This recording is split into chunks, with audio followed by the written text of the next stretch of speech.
wanted to talk about this question. We're going to read it here in a minute. In Genesis 4, Alan's been studying with you in Genesis. He's a little past this, so perhaps it would do well for us to think about it. And here in this building, there's at least 3 sets of twins that I'm aware of, and countless other brothers and sisters, and nearly everybody here has a brother or a sister that they need to be thinking about. And hopefully you had the chance to spend some time with some of those relatives this week. You know, when we read this, we really usually think of how, do you know what a sibling is, boys? Do you know what a sibling is? This word's up here. You do, what is it? What? Do you have any siblings? Name one. Luke is a sibling, yes. You might have pointed out your twin brother, but that's okay. You got one of your brothers anyway. It's brothers and sisters. And usually when we talk about this, we talk about how our brothers and sisters ought to be of help to one another.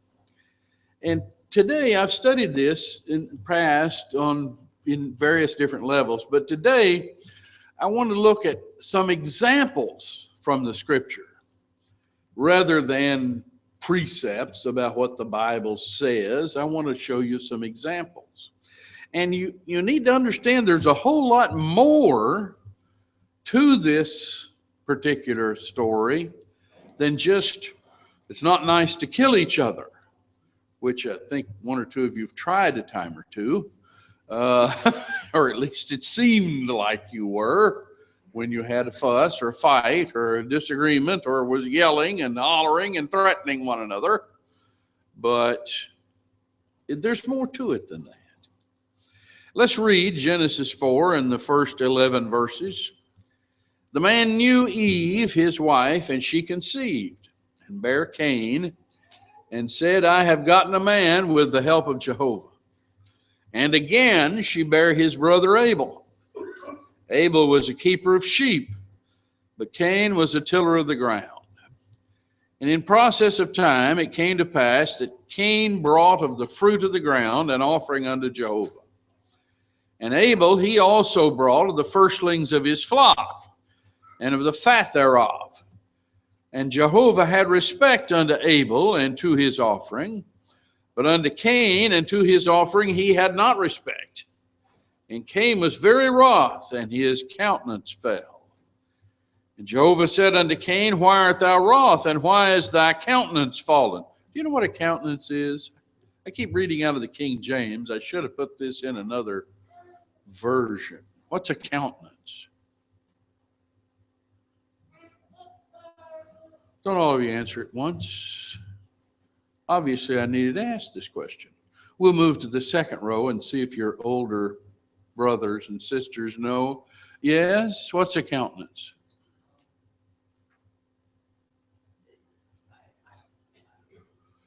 Okay, we're going to keep going back and see if your dad knows. What's a countenance? There you go. Have you ever, your mom or dad ever commented about that sour look on your face? You know, when you maybe made a bad grade at school, or your girlfriend dumped you, or your mom and dad told you this wasn't good enough, you'd have to do better. Have you ever commented about, just wipe that ugly mug off your face, buddy, and get to work? Yes, I figured that had. Well, Cain's countenance fell.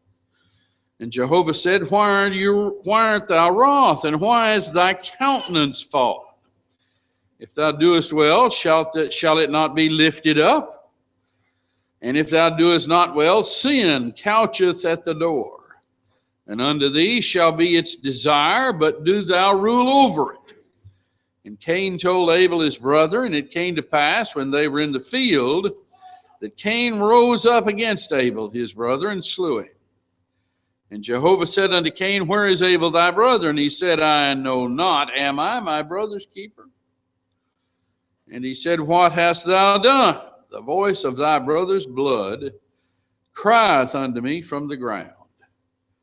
And now cursed art thou from the ground, which hath opened its mouth to receive thy brother's blood from thy hand. We understand that it's wrong to kill your brother. But there's more to it, perhaps, than just that idea. One of the first things that you need to understand is that life is more than competition with each other. You know, sometimes brothers and sisters get into competition. If one of them makes straight A's, the other one has to make straight A pluses. If one of them's good at sports, the other one has to be better at sports. If one of them's good with the girls, the other one has to be better with the girls. If one of them's pretty, the other one has to be prettier. Somehow or other, they develop a competition. And that's something that we need to learn. Why are you angry? Why that scowl on your face? There, why not the countenance fallen? That scowl. If you'd done the right thing, you'd be smiling.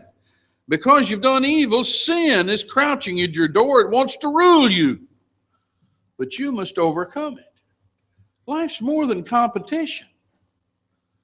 Quit thinking that you're in competition with your brother. Quit thinking that you're in competition with your sister. You're not. You just happen to be in the same house and be busy comparing yourself. And you know, when you get out of that house and you live next door to somebody, you don't have to keep up with them either. You don't have to be in competition with them or anybody else. Life is more important than this notion of competition that we have. Constantly trying to better and be better than, or be as good as our neighbors and our friends and our brothers and sisters. You might notice a couple of other ideas. You would want to do something good for your brother or your sister, and you'd want to stop them from doing crazy stuff. Wouldn't you? If you see your brother about to step in front of a bus, wouldn't you want to stop him? Hey, come to your senses, man. This is nuts. If you see your brother about to do something that's going to be harmful to him, see him hanging out with people that are not good for him to hang out with, a bad influence, wouldn't you want to stop him from doing that? Hey, this isn't good for you. This is going to hurt you long run. Pay attention. These aren't really your friends. If you see your brother going out at a little later, most of you, I think, going out with a floozy. Do you know what a floozy is? Don't have any idea. Well, let me see if I can update that about 100 years. With a trashy girl. You know what trashy girls are? Thank you. That's good. We made some progress. And you see, he's going out with this trashy woman, and he's just all enamored of her. Wouldn't you want to say, hey, come to your senses. Open your eyes, you idiot. This woman's no good. Wouldn't you want to do that? You don't want to see him ruin his life hanging around with somebody like that, or hanging around with some old no-account boy. I've heard people here talk about, hey, my sister is dating the lousiest bum there ever was. I got in a fight with him trying to run him off. You don't have to get in a fight with anybody. But they were concerned about their relatives. Well, you need to stop one another. And they tried to do this in the case of Jesus. His family had decided that he was going nuts. And so in Mark, the 3rd chapter, there came his mother and his brethren, and standing without, they sent unto him, calling him. And the multitude was sitting about him, and they say unto him, Behold, thy mother and thy brethren without seek for thee. Again, in Mark verse 20, in the Contemporary English Version, Jesus went back home, and once again such a large crowd gathered that there was no chance even to eat. When Jesus' family heard what he was doing, they thought he was crazy and went to get him under control. That's why they were standing without, wanting to talk to him. They thought he was crazy. Now, they were wrong, but they were right in that they cared about their son and their brother. They wanted to help. They knew what he was saying and doing was dangerous. It eventually was going to kill him, that he was being hated by the powerful elements of the country, and they wanted to put him to take care of him. And there's nothing wrong with that. That's a normal, natural reaction. Am I my brother's keeper? Yes. Now, they were wrong in that they didn't understand what Jesus was doing and what he was about. But it was good that they cared about him, that they loved him. Do you care enough about your brother or your sister to stop them when you see them doing something crazy, something hurtful? You do it all the time. You see them. You know what's going on. You just spent a holiday together and found out about all the family. Did some of the stuff you find out say, man, why? He's going to impoverish himself. He's going to hang around this trashy woman or that trashy man. I need to say something. Please, please come to your senses. Well, there's another example in the case of Andrew and Peter. Among other things, one of the things that you can do for your brother is bring him to Jesus. You know, we don't know a whole lot about Andrew in the Bible. The Bible just doesn't say much about him. But he did one very, very important thing. It's in John 1:40. Andrew, Simon Peter's brother, was one of the two who heard John and followed Jesus. Andrew first found his brother Simon and said to him, We've found the Messiah, which is translated Christ. He led Simon to Jesus. Jesus looked at him intently and said, You are Simon, the son of John. You'll be called Cephas, which is translated Peter. That's about all the Bible tells us about Andrew. But notice, he first, before he did anything else, he knew he needed to follow Jesus too, but before he did anything else, when he found out and he decided, he believed that Jesus was the Christ, he first found his brother. Are you your brother's keeper? When you learn the truth, who are you going to tell first? Who's the first person you want to know? You know, when you catch a good fish, you put that on Facebook and you send it out. I want all my friends to see the big fish. When you score well at golf, I want everybody to know I scored 65. You score 65, Bill? Very often? No. But if you did, you'd be letting everybody know, wouldn't you? Bob, did you ever score a hole-in-one? Did you let anybody know?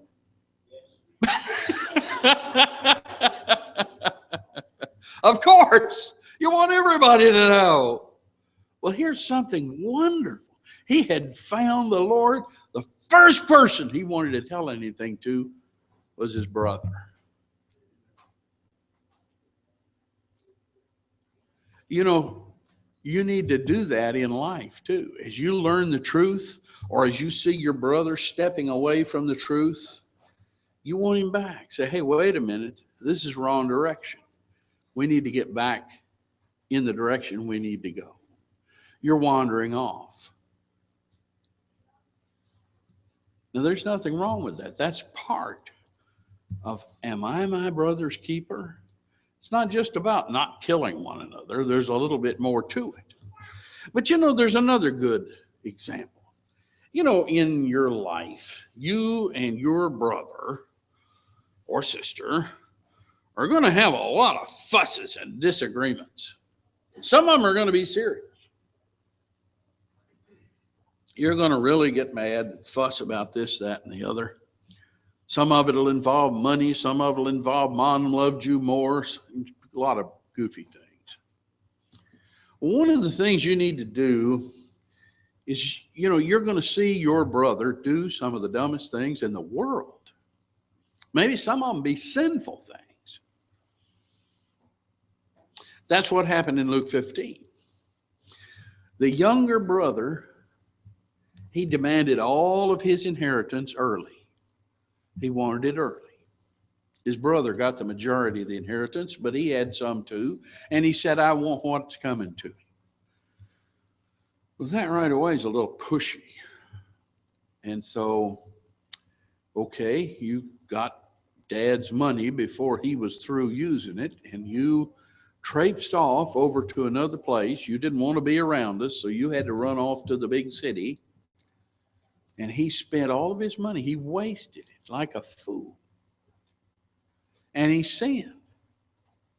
The brother said he was with harlots.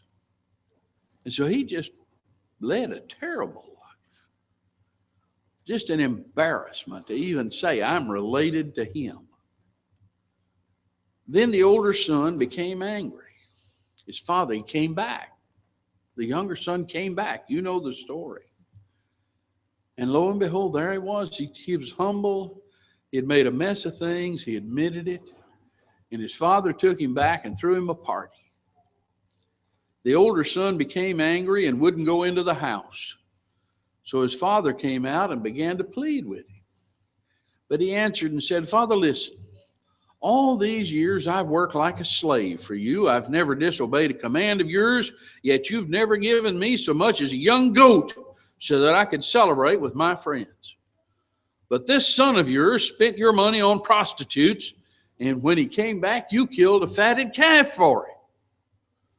His father said to him, my child, you're always with me, and everything I have is yours. But we had to celebrate and rejoice, because this brother of yours was dead and has come back to life. He was lost and has been found. You need to be able. You're going to have times where you've got to let the past go and not keep a big annual record of all the times your brother hurt your feelings or made a fool of himself or wasted money. You're going to have to be able to let that go and celebrate the here and now. His brother repented and came back home. It was time to celebrate. It wasn't time to remember what a fool he made of himself. Now, every one of us here has done that. We've made a fool of ourselves. We've sinned. We've wasted money. We've lost money. Mother always loved us better. Or something. We stole our brother's girlfriend. Whatever it is you're mad about. Maybe you were in business together and your brother didn't work as hard as you did. Or maybe you hurt the business, wasted the money in the business. You're going to have to be able to say it. That's in the past. What are we going to do now? Now he's come back and now he's repented and it's time to celebrate. Are you your brother's keeper? Yeah. You also need to be able to let the Lord's word interrupt anything. Anything. You don't need to be so close with your brother that the Lord's word won't come between you. You don't need to be so busy in your business that the Lord's word can't interrupt you. There's a good example of this in Luke 10. The Lord and his disciples were traveling along and came to a village where, when they got there, a woman named Martha welcomed him into her home.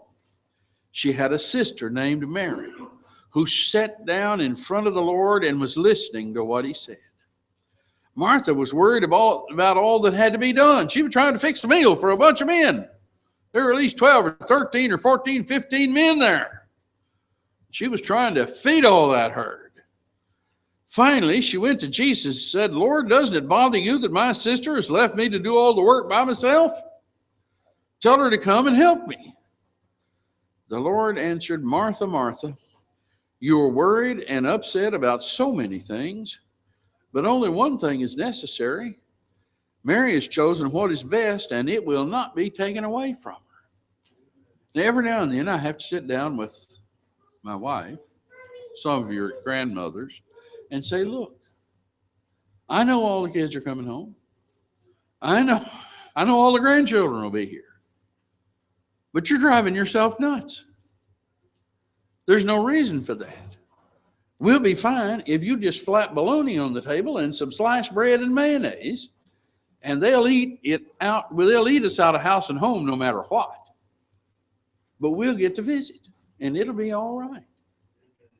Because visiting is really what's important for us all, is to see one another again. It's not to eat like Trojans, like we've been fighting a battle.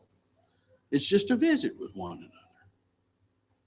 So you reckon the Lord was saying that to her? Said, Martha, why don't you sit down and we'll talk about spiritual matters? And when we're just absolutely done with that, if you'll get some bologna out and some sliced bread and mayonnaise, we'll eat and we'll be fed and be able to go. Quit worrying about the meal. What do you worry about? Do you worry about your job? Do you worry about your business? Do you worry about your kids? Do you worry about cleaning the house? Do you worry about tomorrow? What are you thinking about now? You worried about this afternoon? It's time to just, hey, that's okay. I'm going to let that go. I'm going to let the Lord's word interrupt all of my obligations, and then I'm going to take up the obligations later when the Lord is talking to me. Are you willing to do that? Another point is that you need to help your brother do right while there is time. You know, there's a bunch of older people in here. Ooh, I'm not asking for a show of hands, but trust me, they're here. And they all have brothers and sisters too. And some of them, as I look around, have already begun losing their brothers and sisters. Their brothers and sisters, some of them at least, have died and are gone. And they still have some other brothers and sisters that are sick. Now then, are you going to wait till your brother dies and not talk to him about the important spiritual things he needs to hear about in life? Maybe your brother isn't a Christian. Do you need to talk to him about that? Isn't that important? Isn't that more important than anything else? Maybe you need to stop. Stop what you're doing. Let the Lord's word interrupt and say, look, I want this for you. And so there was a rich man. He was wealthy. He had money. And he had died. And the one thing that he asked for a couple of things. He first of all asked for, remember, a drop of water because he was in torment. But the second thing he asked for He says, please send Lazarus to my father's home. Let him warn my 5 brothers so they won't come to this horrible place. He cared about his brothers. He cared about them. What was wrong with it? It was too late. It's too late. He had let the clock tick down until he was dead now. And there wasn't any going back. You need to care about your brother. You are your brother's keeper as long as you're alive. And you need to be telling him about the important spiritual decisions he needs to make in life. Now, you would tell him if you got tickets to the Colts game and say, hey, come on, go with me. I got a spare ticket. Go with me. You would tell him about a good investment. You'd say, hey, I got private word that if we buy this ABC stock, it'll double within a week. Oh, please, come on. If you got $500 or $1,000, put it in it. We'll double our money. You wouldn't hardly wait. You need to be talking to him while there's time about his soul and the decisions he needs to make. Well, I already talked to him. And he dismissed it. Well, that was then. This is now. Let the past be the past. And you need to think about the present. Help him do right. While there's time, don't wind up looking back saying, boy, I wished I'd talked to my brother. And so finally, this morning, we ask the question, are you your brother's keeper? It's a simple question, isn't it? It's more to it than just not beating your brother with that baseball bat. Are you willing to care about him? Are you willing this morning to be a good example? If you know you need to obey the gospel, be an example for your wife, your children, your brother, your sister, your parents, and obey. So they can look at you and say, look, my son's trying his best to do what's right. I will too. Come while we stand and sing.